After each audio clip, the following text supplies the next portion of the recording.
네, 3월 8일 화요일 오늘은 레위기 5장 14절부터 6장 7절까지의 말씀을 우리가 함께 같이 보겠습니다.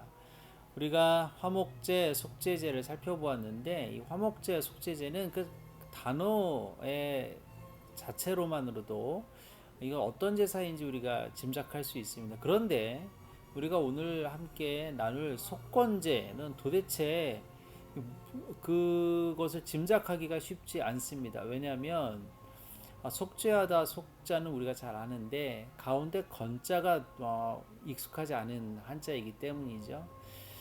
이 한자는 지금은 잘 사용하지 않는 성경이 처음 번역되었을 때 한국어로 조선어로 번역되었을 때는 잘 사용하였던 그런 단어라고 합니다. 바로 허물을 의미하는 허물건자입니다. 자, 요즘은 연체라는 단어를 쓰지만 그때는 건체라는 단어를 썼고요. 요즘은 체납이라는 단어를 쓰지만 그때는 건납이라는 단어를 썼다고 합니다. 그러니 우리가 이 속건제 쓸 때 도무지 그게 어떤 제사인지 짐작하기가 영 쉽지 않은 것이죠. 이렇게 지금은 잘 사용하지 않는 단어지만 속건제는 말 그대로 허물과 잘못을 속죄하는 제사 그 자체입니다. 그렇다면 어떤 허물과 잘못을 범하였을 경우에 하나님께 속건제를 드렸던 것일까요? 속죄제가 율법과 규례를 범하였을 경우에 드리는 제사라면 속건제는 하나님에게 드려야 할 제물이나 혹은 성물을 훼손하였을 때 아니면 이웃의 재산을 훼손하였을 때 그것이 부지 중에라도 다 해당되는 경우입니다. 그때 깨닫게 되었을 때 드리는 제사가 바로 속건제입니다. 이 속건제가 속죄제와 가장 눈에 띄게 구별되는 점은 제사자가 반드시 배상의 의무도 함께 져야 한다는 조항이 있다는 것이죠. 하나님께 바쳐야 할 제물이나 성물을 훼손한다는 등의 허물을 범하였을 경우에는 제물로 순양을 드림과 더불어서 훼손한 값만큼의 속건 제물을 더하여서 드려야 했습니다.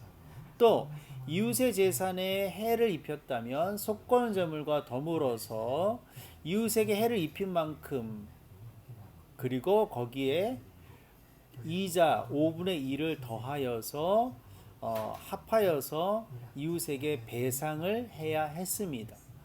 하나님께는 제물로 또 이웃에게 원금과 이자로 배상해야 한다는 의미입니다. 이런 속건제의 대전제는 성실하지 못하여 죄를 지으면입니다. 하나님은 공의의 하나님이십니다. 하나님의 눈에는 누군가 하나님의 것을 훼손하거나 이웃의 재산을 훼손하는 자체가 하나님과 이웃 앞에서 바로 깨어 있지 못하는 불성실을 범하고 있다는 것입니다. 하나님은 우리가 단순한 말 정도로 회개하는 그것이 아니라 실제적인 배상을 통하여 우리가 회개하고 회복해야 한다라고 말씀하십니다.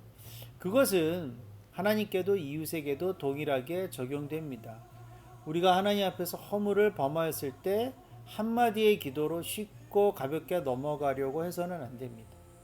우리가 누군가에게 손해를 입혔다면 가벼운 사과의 말 몇 마디로 해결하려 해서는 안 됩니다. 진심 어린 참회와 그에 걸맞는 행함들, 진정성 있는 사과와 배상이 반드시 뒤따라야 합니다. 이것이 오늘을 사는 우리의 삶 속에서 드려야 할 속건제가 아닐까. 그렇게 오늘 말씀을 통하여서 묵상해 봅니다. 오늘도 복된 하루 되세요. 샬롬.